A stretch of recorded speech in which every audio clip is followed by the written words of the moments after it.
Surat police commissioner દ્વારા શહેર વિસ્તારમાં બનતા વાહન ચોરીના ગુનાઓ પર અંકુશ લાવવા અને વણશોધાયેલા ગુનાઓ શોધી કાઢવા અપાયેલા સૂચના મુજબ ક્રાઇમ બ્રાન્ચના સંયુક્ત પોલીસ કમિશનર તથા નાયબ પોલીસ કમિશનરની સૂચના મુજબ ક્રાઇમ બ્રાન્ચની જનરલ સ્કોડની ટીમ પેટ્રોલિંગમાં હતી।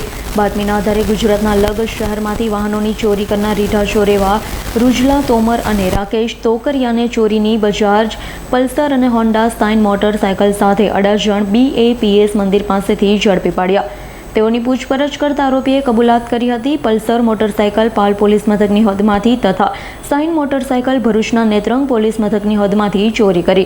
તો આરોપીઓ દારૂની હેરાફેરીના ઉપયોગ માટે વાહનોની ચોરી કરતા હોવાની કબૂલાત કરી। પોલીસે રીઢાઓ પાસેથી વધુ 2 ચોરીની બાઇકો કબજે કરી અને તેમની વિરુદ્ધ કાયદેસરની કાર્યવાહી હાથ ધરી હતી। Bureau report S9 news Surat. અમારી તમામ માહિતીથી અપડેટ રહેવા માટે જોડાયેલા રહો S9 ન્યૂઝ સાથે।